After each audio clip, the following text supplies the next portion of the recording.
Le type, il disait, ah ouais, non, mais en fait, on n'arrive pas à améliorer les marges parce qu'on a un coût de la complexité qui est très fort. C'est combien? Ah, on ne sait pas. Mais on est complexe. Et en fait, on leur a démontré qu'ils n'étaient pas si complexes que ça, finalement. Bonjour François, je ne sais pas pour toi, mais moi, je suis prêt. Je suis prêt également. Ok, ben aujourd'hui, l'objectif, c'est que nous parlions de complexité industrielle. Est-ce que tu pourrais commencer à nous donner une petite définition de ce qu'est la complexité industrielle? La complexité industrielle, on pourrait la définir comme finalement une conséquence de toute l'innovation qu'une entreprise a pu faire. Une innovation à plus de produits pour attaquer plus de marchés. Et cette accumulation de produits a mené à une augmentation du portefeuille sans vraiment être maîtrisé d'un point de vue production. Et si tu nous donnais, pour rendre les choses vraiment concrètes, un exemple? Prenons l'exemple d'une entreprise qui souhaite lancer un nouveau produit sur un marché. Donc elle peut le faire de deux façons. Première façon, elle a un nouveau produit, elle a besoin de s'approvisionner, elle va trouver un nouveau fournisseur. Elle va créer des nouveaux flux de production. Mais finalement, tous ces flux ne seront pas construits de façon coordonnée. Donc finalement, il va se rajouter des coûts de production additionnels par rapport à la base initiale.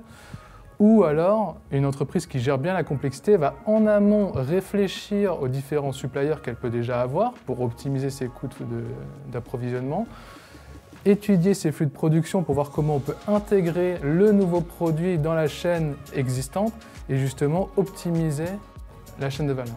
Du coup, en d'autres termes, la complexité n'est pas mauvaise par nature, c'est sa gestion qui est importante. Comment on l'intègre dans l'écosystème de l'entreprise existant. Et donc, il s'agit de trouver un équilibre entre innovation, gestion de la complexité et réponse aux besoins clients. Quelles sont les principales causes de complexité industrielle?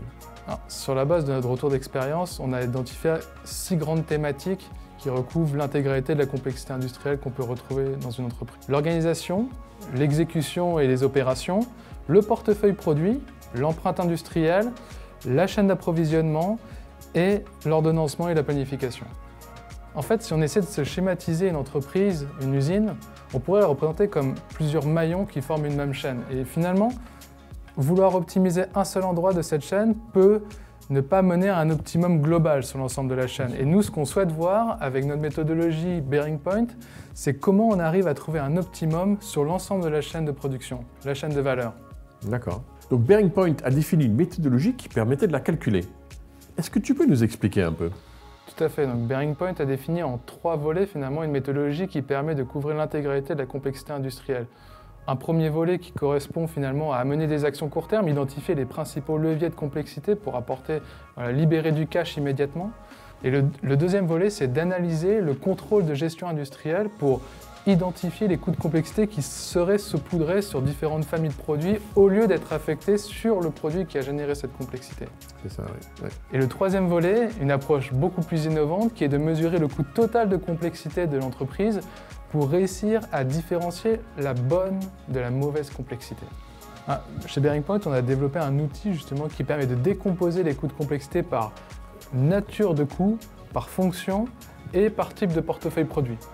L'outil permet de comparer les coûts par rapport aux bénéfices que les produits génèrent à l'entreprise. Ce dont on s'est rendu compte, c'est que pour certains clients, des produits relativement identiques, certains étaient perçus comme de la bonne et d'autres comme de la mauvaise complexité parce qu'ils n'apportaient pas de valeur aux clients. Est-ce qu'il y a des surprises sur les résultats? Notamment, moi j'ai en tête les clients qui pensaient avoir beaucoup de complexité, puis en fait ils n'en avaient pas tant que ça. Une des surprises, c'est que finalement, chez nos clients, on retrouve beaucoup le prisme coût. C'est-à-dire les clients pensent que réduire la complexité, c'est réduire uniquement les coûts. Alors que comme on l'a vu, c'est cette balance entre l'innovation, la gestion des besoins clients et l'intégration de l'absorption de la complexité au niveau de la production. Et donc ensemble, on pourrait aller voir un client industriel et lui proposer une étude qui serait réalisée sur 2-3 mois pour calculer sa complexité? Même encore plus court, si l'entreprise est mature d'un point de vue de son costing industriel, généralement l'étude prend 1 mois. D'accord, donc on a besoin de données qui soient bonnes. Nous, on détient l'outil qui permet de le calculer et les équipes sont prêtes à aider nos clients. Exactement. Donc plus d'excuses finalement de dire « Ah, je ne peux pas améliorer mes marges, j'ai trop de complexité, etc. etc. » Plus d'excuses.